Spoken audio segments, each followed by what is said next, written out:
증인 그 WK 실제로 발생한 수입은 거의 없었다 이렇게 얘기하셨죠. 뭐 그거를 제가 회계를 다 알지 못하기 때문에 아까 단정지어서 제가 말씀드릴 수는 없는 거고요. 아까 저 변호사님이 여쭤보셔서 그거 뭐 계약금에서 발생한 커미션 외에는 없지 않냐. 예. 대략 그런 걸로 알고 있다 이렇게 그런 걸 말씀드렸습니다. 알고 있다. 그래 아까 이제 증인께서 이제 최서원 씨가 이렇게 뭐 청와대나 뭐 이렇게 막강한 권력의 배경을 갖고 있는 것처럼 이 고영태가 국회 청문회 가가지고 권력 서열 1, 2다 최서원이가 이렇게 국회 청문회에서 얘기를 했는데 이 최서원 씨가 그렇게 막강한 권력을 갖고 있다면 이 WK를 그 회의할 때 실제적으로 지배하고 있는 거는 아까 저 최서원 씨라고 했죠. 그렇죠. 네. 예. 그런데 이렇게 WK가 이렇게 장기간 동안 수익이 거의 없는 것은 이것은 그런 권한이 무슨 청와대나 이런 막강한 배경이나 있다 하는 것이 이거하고 전혀 모순되는 얘기인데. 전혀 모순된다고 생각하시나요? 그런 거 아니에요. 만약에 그러면 WK 같은 만약에 권력에 엄청난 그게 있는 것 같으면 네. 그 저 용역이라든가 이런 것이 수주가 계속돼 가지고 잘 될 건데. 그러니까 GKL이나 포스코 같은 데서는 그러면 그런 말도 안 되는 일들을 어떻게 받았다고 생각하십니까? 아니 WK가 자본금 1억짜리 작은 회의를 자주 회사고 했다 했잖아요. 직원이 한 명뿐이 없는데 그런 회사에서 어떻게 GKL이나 포스코 같은 공기업에서 그런 말도 안 되는 용역을 받았겠습니까? 아 그러면 그런데 WK 목적이 뭡니까? 그러면 거기서 나오는 수익 20~30%는 다 저 K스포츠 재단에 주기로 했지 않습니까? 만들어진 게 1월이고요. WK가 만들어진 게 1월이고 지금 이런 사태가 터져나오기 시작한 게 불과 6개월 있다가 이런 일이 일어난 겁니다. 폭로가 시작된 겁니다. 그래도 그 6개월 만에 그러면은 뭐 수억을 벌어야지 그 말이 성립이 된다 아니요. 이렇게 주장하시는 건가요? 실제로 그 운영비도 안 나왔잖아요. 당연히 시간이 지나면 운영이 곤란한 정도로 이렇게 사무실 운영이 곤란했지 않습니까? 당연히 시간이 지나면 그런 공기업들에서 계속해서 그런 용역들을 받고 K스포츠 재단의 어떤 연구 용역을 받고 이런 식으로 계속 진행이 됐다면 당연히 수억 이상을 벌었을 겁니다. 내 얘기는 권력 서역 1위라고 고영태가 얘기했는데 그런 것 같으면 이거하고는 전혀 사례에 맞지 않다는 이 얘기를 묻는 거예요. 네. 이상입니다. 증인 그 49항에 보니까 최순실이 재단기금을 1천억 규모까지 늘리는 사업을 기획하라고 지시한 것이지요 하니까 그렇다고 대답하셨죠? 네, 맞습니다. 예, 그런데 이 재단의 회의록 이사회의 결의에 의해 가지고 네. 재단 기업 1천억 규모 이렇게 결정한 것은 사실이죠. 회의록에 이사회에서 결정해서 예. 아니요, 저는 그러면 회의록에 기재된 거는 그럼 뭡니까? 1천억에 그건 최순실 씨가 지시해서 그렇게 기재가 된 것 같습니다. 자, 그러면 네. 미르 재단과 K스포츠 재단이 네. 그 상당 부분의 기업들이 재산 출연을 협조하지 않아 가지고 774억 원에 그쳤는 것은 알고 있죠. 그건 저희 거는 288억만 기억하고 있습니다. 미르 건 모르겠습니다. 아니 그러니까 내 얘기는 K스포츠 미르 재단 다 합해 가지고 하는 얘기인데. 네. 예. 그러고 증인은 그 태국에서 그 고영태가 태국을 떠날 때 예. 인천공항에 직접 차를 타고 데리고 그 인천공항까지 갔습니까? 예, 제가 최순실 씨가 예, 그것만 묻습니다. 다른 걸 묻는 게 아니고. 예, 그거 전에 좀 설명을 드려야 될 거예요. 그래서 제가 이제 가게 된 거고요. 예, 최순실 씨가 그 인터넷 기사를 봅니다. JTBC에서 그 기사가 뭐였냐면 고영태 왈 최순실이 잘하는 건 대통령 연설문을 고치는 것밖에 없다. 그 내용이 나오고 나서 최순실이 저한테 전화가 옵니다. 고영태하고 연락되냐?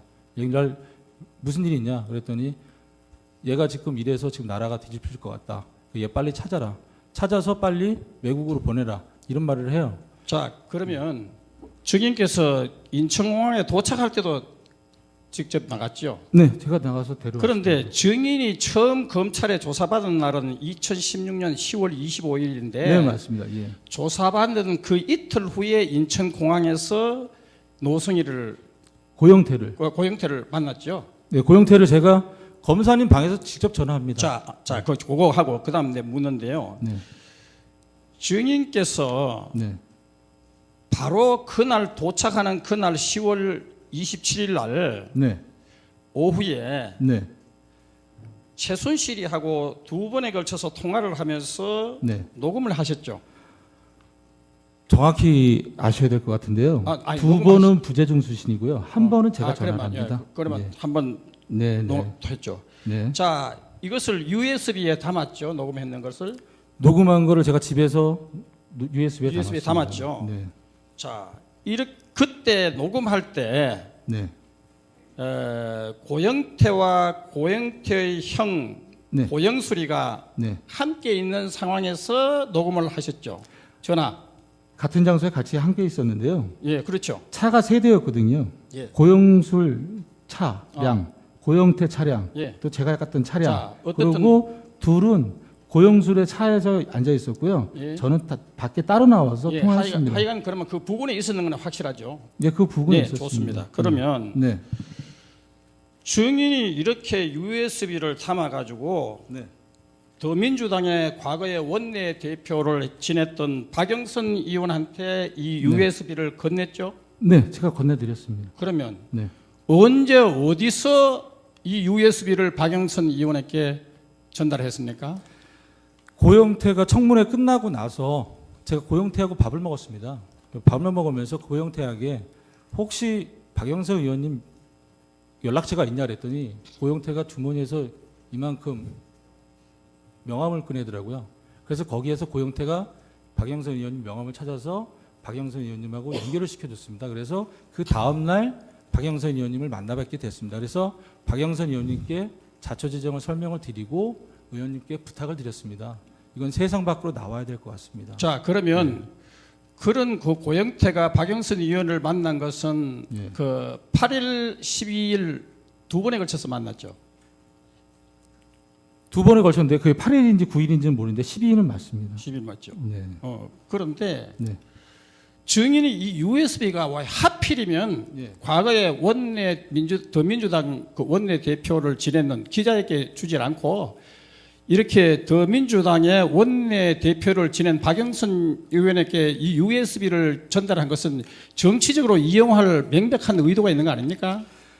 청문회 안 보셨습니까? 어? 백승지 의원님께서 똑같이 저한테 질문하셨거든요. 예. 아니요, 그거 그래서 제가 아니죠. 똑같이 다시 한번 말씀드리면요. 여러 의원님들 다 훌륭하시고 존경스럽습니다. 하지만 이 자료가 진실되게 세상 밖으로 밝힐 수 있는 건 박영선 의원님이라 생각했기 때문에 그분을 택한 겁이라고 제가 말씀드렸습니다. 자, 오늘요 저도 답답해서 한 말씀 드리는데요. 예, 예. 이경재 변호사가 질문했던 거, 백승재 의원이 질문했던 거, 새누리에서 질문했던 거, 지금 다 중복돼서 이렇게 질문하시고 아니요, 증인 증인 대통령 측 여기- 변호인으로서는 증인한테 얼마든지 신문할 수 있는 권리가 있습니다. 네. 왜냐하면 국민이 뽑은 대통령을 탄핵하는 이 중대한 재판에서 어떻게 증인이 대통령 측 변호인에게 서 무리하고 변호사님 질문 그러면 다 끝나셨으면 대통령을 윗버리고 국민을 하찮은 인간입니까? 제 질문에 대해서 서 변호사님 말씀하시는 게 그런 거 아닙니까 지금? 증인 예. 조용히 하십시오. 서 변호사님 이제 질문 끝나셨으면 아니요. 마무리하겠습니다. 요것만 하고 끝나겠습니다. 자,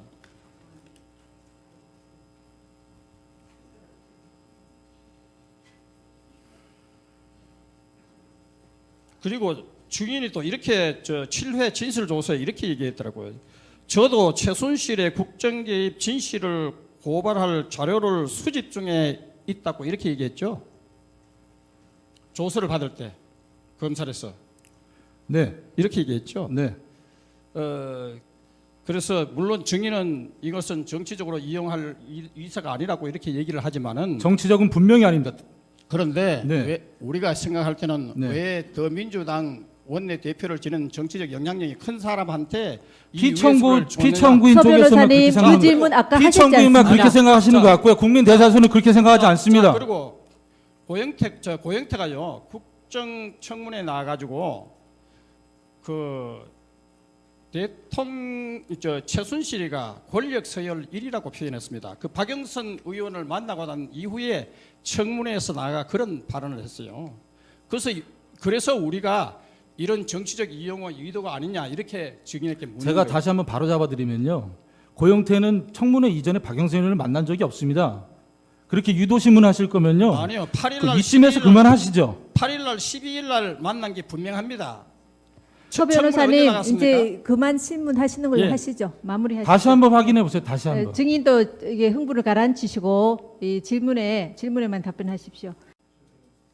고영태가 이제 지난번 형사법정에서 증언을 했는데 헌법재판소를 통해가 저희들이 소환장을 송달하도록 했는데 그것이 본인이 그 수령을 거절해서 2번이나 송달을 받지 않았는 것인지 그 여부가 알고 싶어서 그렇습니다. 고관계 제가 말씀드리겠습니다. 이게 예. 조우 송달인데요. 예. 예컨대 사무실이나 집 같으면은 유치 송달이 가능합니다. 네. 본인이 안 받아도 예. 그냥 놓고 오면 되는데 이렇게 조우 송달은 그 유치 송달이 안 돼서 예. 본인이 수령을 거절했습니다. 예, 그러면 수령을 거절해서 이렇게 된 것 같으면 앞으로 헌법재판소가 이런 뭐 대통령 탄핵뿐만 아니라 헌법재판소의 모든 재판에서 증인이 송달을 거절하는 이런 사태로 불출석이 빚어진다면 우리가 보통 그 소송법에 보면 증인에 대해서 과태료를 부과해가지고 그렇게 증인들에 대해서 이렇게 제재를 가하는 그 부분은 절차가 저희 있습니다. 재판부에서 판단할 사항이고요. 예, 그래서 대리께서 저희들이 그렇게 요청을 한다는 겁니다. 그 부분은 저희 재판부에서 판단해서 알아서 하겠습니다. 왜냐하면 헌법재판소의 권위를 중대하게 훼손한 겁니다. 어떻게 헌법재판소의 이 소환장을 갖다가 거절을 하느냐. 다음 사항 진행하겠습니다.